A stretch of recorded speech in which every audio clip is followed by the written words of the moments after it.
എപ്പോഴും നമ്മൾ നമ്മുടെ മക്കൾ വളരുമ്പോൾ അവരുടെ പഠന മികവിനെ കുറിച്ച് മാത്രമാണ് വീടുകളിൽ ചർച്ച ചെയ്യുന്നത്. അതല്ലാതെ ഇന്ന കളിയിൽ അവൻ സ്മാർട്ടാണ്, ഇന്ന കാര്യങ്ങളിൽ അവൻ കഴിവ് അല്ലെങ്കിൽ അവൾ വളരെ മികവ് പുലർത്തുന്നൊരു വ്യക്തിയാണ് എന്ന തരത്തിലൊന്നും ചർച്ച ചെയ്യാറില്ല.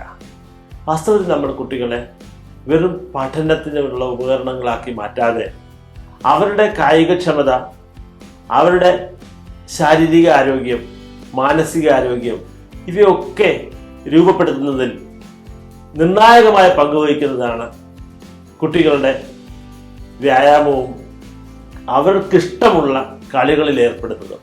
അതുകൊണ്ട് തന്നെ എല്ലാ ദിവസവും കുട്ടികൾക്ക് എത്രത്തോളം കളിക്കാനായിട്ട് സമയം അനുവദിച്ചു കൊടുക്കാമോ, അവരതിനുവേണ്ടി പ്രോത്സാഹിപ്പിക്കാമോ, അത്ര നല്ല വ്യക്തികളായിട്ട് അവർ വളർന്നു വരും എന്നുള്ളത് കൂടി രക്ഷിതാക്കൾ എപ്പോഴും അറിഞ്ഞിരിക്കുക.